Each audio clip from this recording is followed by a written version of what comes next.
Magandang oras mga kababayan, ano kaya ang mangyari kapag ang mga magkatunggali ng mga partido sa politika ay tuluyan ng magsanib puwersa or mag-unite?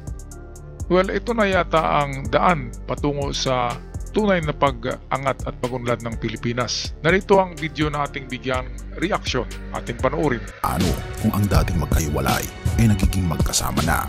Paano kung ang tunay na mensahe ay hindi labanan kundi pagkakaisa? Pero ano ang mangyayari kung ang pader ay maging tulay?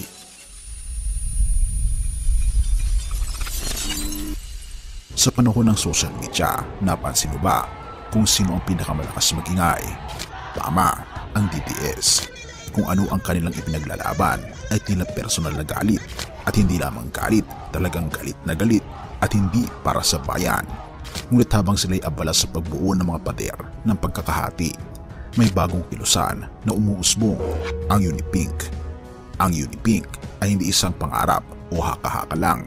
Isa itong realidad na nakikita natin ngayon, at ayon sa ating mga komento na nakikita, ang mga dating Pinklawans ay ngayon ay nakikiisa na kay Pangulong Bongbong Marcos Jr. Nako, ito na yata yung hudyat na talagang iiyak ang mga DDS kasi itong Pinklawan ay napakalakas ito sa Visayas. Ang Pulahan naman na mga loyalista ay malakas sa Luzon. At dito sa Mindanao ay malakas pa rin ang Pulahan eh. Doon lang yata sa mga kamag-anak ni Digong na malakas ang ano bang kulay yung sa kanila, green. Okay. Green nga, parang green goblin, you know? Parang green Incredible Hulk. Ang ganyan, mga violenting kulay. Alright, so ito'y courtesy video pala ng ating ka-vlogger sa isang idol ko na vlogger ang Sa Iyong Araw. Paki-subscribe din sa kanyang channel. Magandang mag-portray ito ng kwento, ng istorya tungkol sa kanyang mga content. So ito na, kakamping or itong tinatawag na Pinklawan. Nagsanib puwersa kasi ang mga dilawan sa Pinklawan ay isa lang yan, kaya tinatawag na Pinklawan. Ngayon kung sasanib yan sa loyalista, sa mga Pulahan, ay 75% ng voting population ay makukuha nila. Ilan na lang ang matira sa DDS? 25%. Kaya kung ganyan ang mangyayari, ay kung ako kay Digong ay hindi na ako magpursigi pa. Ako'y sasanib na lang din kay PBBM para hindi ako makulong, di ba? Kasi kung aawayin mo pa yan si PBBM ay para ka talagang bumangga sa bundok. Katulad niyan, kakampi niya na sila Sharon Cunita, Kiko, si Kiko yung asawa ni Sharon, di ba? Mga Pinklawan yun. Ikakampi na sila eh. Robredo nakipag-ayos na, Bam Aquino nakipag-ayos na kay PBBM. So, ano pa ba? Klarong-klaro na yan na meron talagang iiyak at hindi lang meron makulong. Kaya kung ako kay Digong, oras na para bumalik kay PBBM. Kasi hindi mo talaga kayang banggain ang elepante kung ikaw ay daga. Yan ang katotohanan. Kasi makikita naman yan sa survey. Kaya kung saan ang malakas ang agos, ay huwag mong salungatin ng agos. Bagkus ay gamitin mo yung agos para makarating ka sa patutunguhan. Okay, balik tayo sa Iyong Araw channel. Narito ang video. Katulad na lamang na mababasahin natin na mga comments. Sabi dito, kakamping me, ba't mas pipiliin namin si PBBM kaysa kay Duterte? Isa pa dito, dati akong DDS supporters pero simula nang minumura ni Digong si PBBM, nadismaya ako, and dahil sa Quadcom namulat ako ng tuluyan sa mga kabalustugan ng Duterte family. Thank you kakamping sa pag-appreciate nyo sa ginagawa ng ating Pangulo sa ating bansa. Sabi pa dito, kay PBBM kasi walang masamang tinapay, ayaw niya ng pagkakawatak-watak, ayaw niya ng away-away. Sabi pa ni Tessa, Unipink talaga na, wag Duterte, maguglo. Solid siya ron yan, kakamping, dilawan, and pro-government, PBBM. At kung ating makikita, ang nakaraang balita, ang pinakahuling eksena sa Malacanang, isang star-studded na event kung saan ang megastar na si Sharon Cuneta ay muling nakita ang kanyang paboritong Marcos si President Bongbong Marcos Jr. Ay naku, kapag mga ganyan na mga megastar, mga sikat na artistang magkampanya sa isang politiko ay siguradong panalo, di ba? Andrew E. nga eh. Nagkampanya noon, di ba? Panalo ang kanyang kinakampanya. Lalo na itong megastar, Sharon Cunita, ang daming fans niyan. Lalo na si Nora Honor, di ba? Ano yun? Loyalista yun. Ay talagang, kung yun ang magkampanya, ay talagang landslide. Lalo na, walang issue, di ba? Sa kabila, ang dami-daming kaso. Ito'y akin lang binigyan ng reaksyon. At ako'y masaya na nag-unite na itong Dilawan, Pinklawan, magkasanib yan eh. Ang talagang kalaban ng Dilawan at Pinklawan ay Pulahan. Ngayon, bakit bumaliktad na sila? Bakit sumanib na kay PBBM? Dahil nakita nila na mayroong madilim na na parating na bagyo. At yun yung mga DDS na ang nasa isip ay away-away. Walang plano eh. Habang si PBBM ay busy sa kanyang mga ginagawa para sa kapakanan ng taong bayan, ang DDS naman ay busy sa rally-rally kunwari. People's power daw na walang power, walang people's, bayaran, hinakot lang eh. Nagkagulo pa nga yung mga hinakot kasi ang 500 na bayad sa isang araw ay nagiging 200 lang eh. Ninakaw din ng mga leaders. Kaya anong nangyari, di ba? Hindi na yun buboto kay Digong yung binagyan ng mga 200 lamang sa isang araw. Grabe, isang araw ka doon binilad sa kung saan na EDSA yun.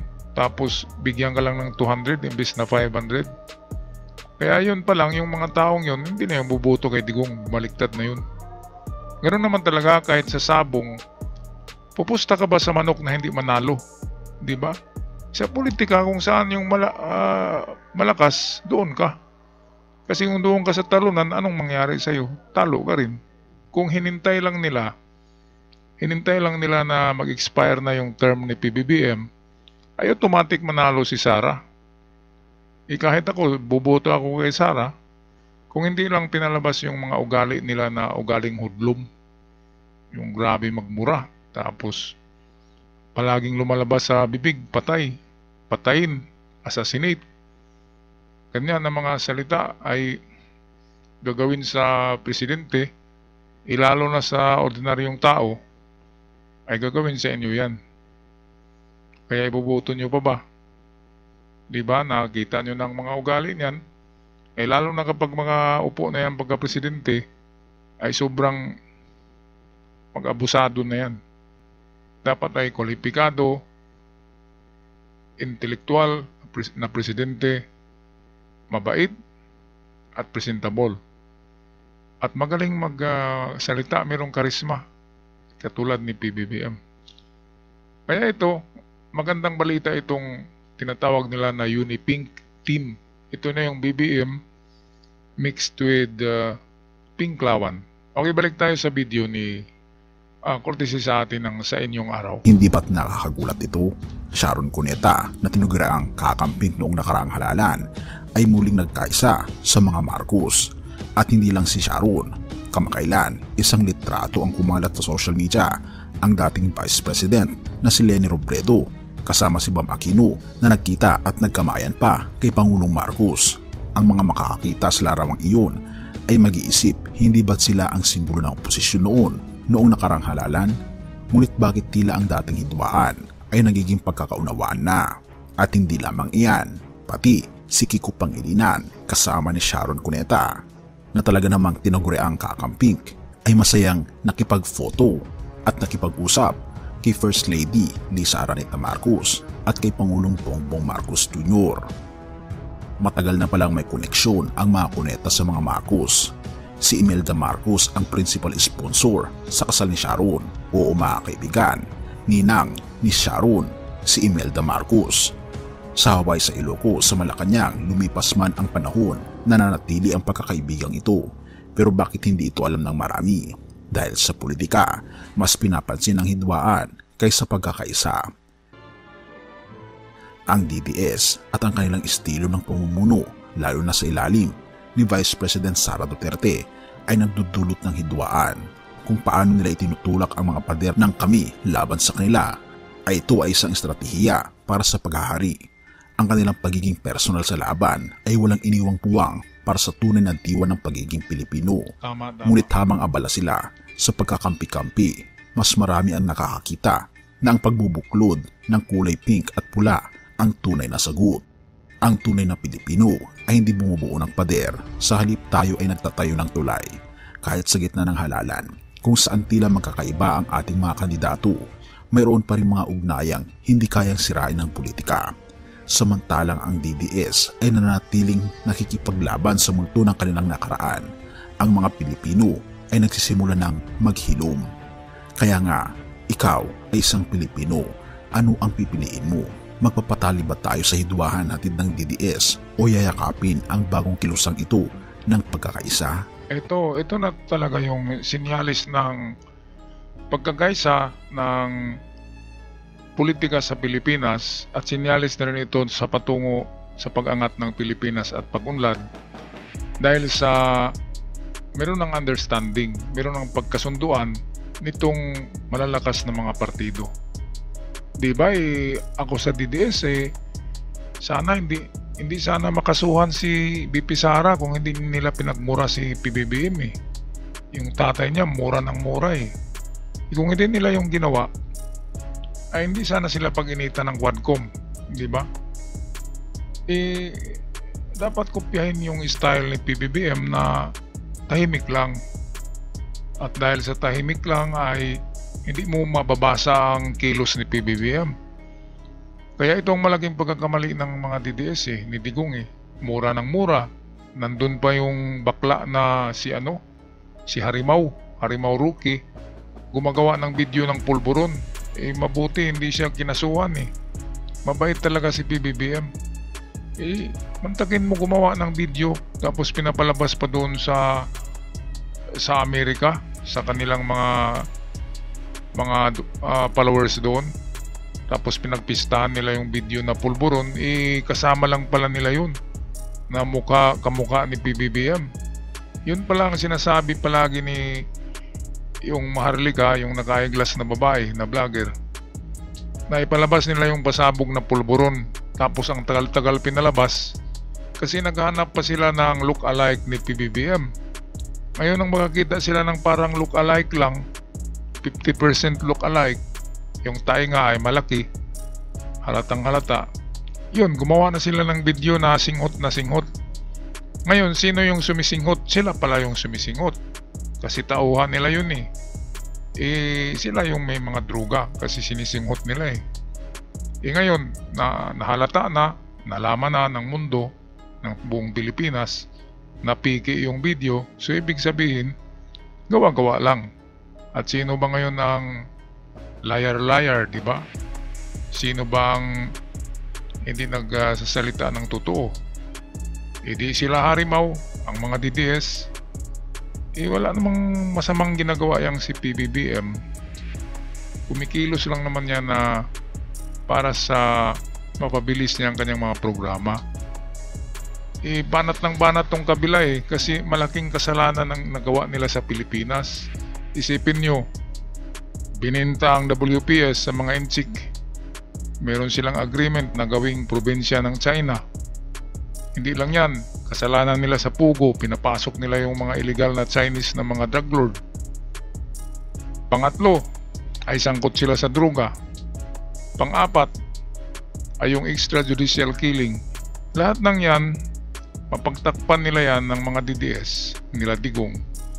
Kapag manalo sila muli sa politika at upo na presidente si BP Sara, ay hindi na makulong sila. Diba? Kaya grabe talaga ang nila ngayon. Do or die yan Kasi kung matalo sila, kulong sila.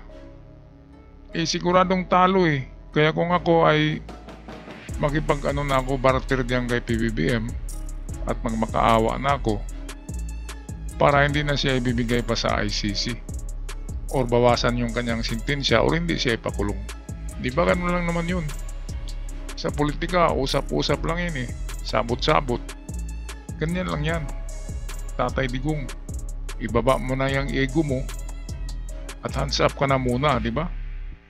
Doon nga sa gira ni Saladin tsaka yung noon sa history ng Israel ay sumurinder yung hari ng Israel kay Saladin.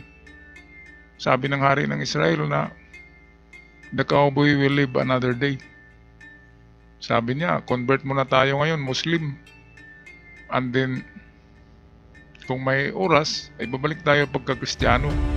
Yun yung nangyari dyan sa Israel noon. Natalo ang Israel sa gira kontra kay Saladin. Okay, so wala nang mas maganda kapag magkasundo ang lahat. Bakit ba mag-away-away? Dapat mag-unite tanan ang lahat para sa kaunlad at pag-angat ng Pilipinas. Para titingnan tayo ng buong mundo na united talaga. United we stand. Divided we fall. Mga kasabihan yan sa Amerika na talagang totoo. Alright, so ako'y magpapaalam na. Maraming salamat. Bato-bato sa langit, tamaan huwag magalit. Ang pikon ay laging talo. Hanggang sa muli, huwag kalimutan mag-subscribe sa ating channel. Alam at ingat lahat.